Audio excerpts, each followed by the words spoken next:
Thank you for awarding me this opportunity to talk to you.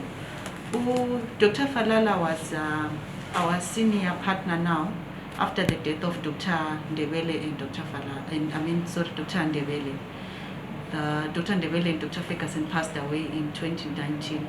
I think if you recall, it was in the same month when we lost Dr. Ferguson and Dr. Ndebele. In a space of 1 week to 2 weeks.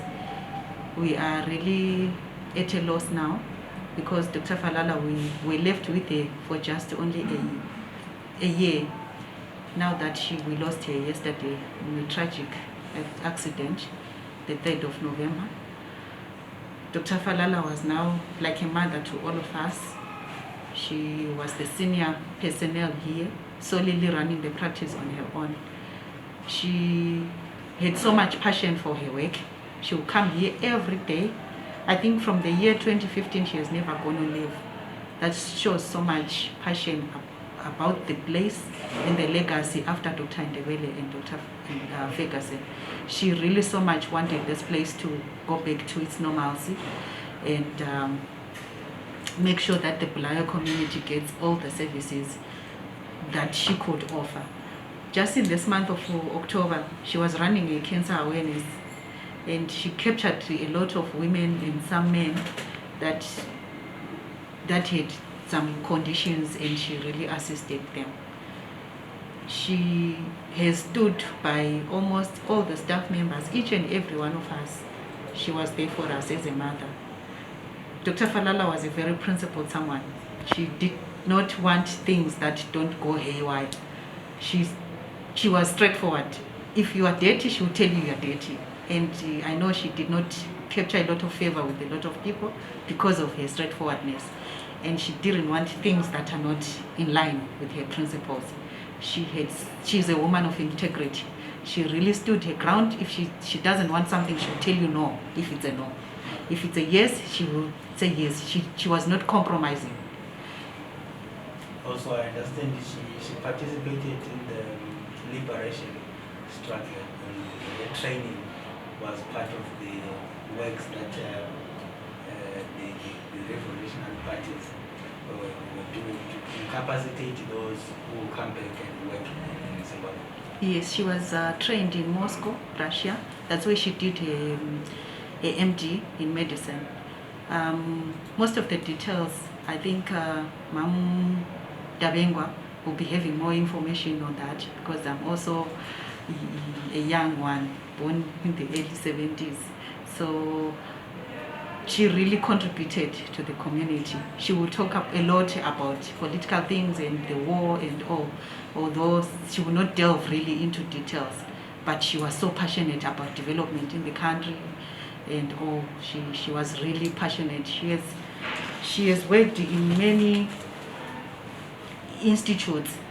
Like she went to Mpilo from 1982 where she did her internship up to 1983. She did the obs and gynae as well at Mpilo there from 1983 to 1989. Between that period, 1989 to 1992, she was a medical officer for Zimbabwe National Planning for the Southern region. Then she became a general practitioner from 1992 to date. Because she was still practicing as a GP as well with her specialty, which she finished in 2014, and then from 2015 up to now, we're now calling her specialist family physician. Dr. Fallala also started her lecturing and training in the medical school with NAST from 2018 to date. She had other commitments as well in the medical fraternity. She was a Zima secretary for the Ndebele branch from 1995 to 1998, a CPCPZ president from 2009 to 2011. She was so passionate about WONCA, a world organization for the doctors, that she was a convener for the conference that was held in Victoria Falls in 2011-2012.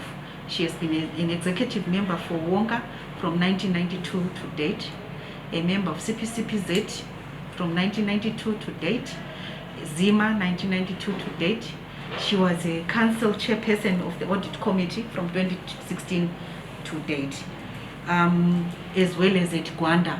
She was a board member there, and she was a councillor for the Gwanda State University. There's so much work that Dr. Fallala has done for the community. We are really mourning her as Galen House, as the Bulawayo community, as well as the nation. I feel we have lost an iron lady. Some people used to call her an iron lady. She liked the wigs. This Afro wig, if you see her, you get frightened and maybe run away from her, because that's her. She was an iron lady. She was never compromising. We are really at loss. It was a shock.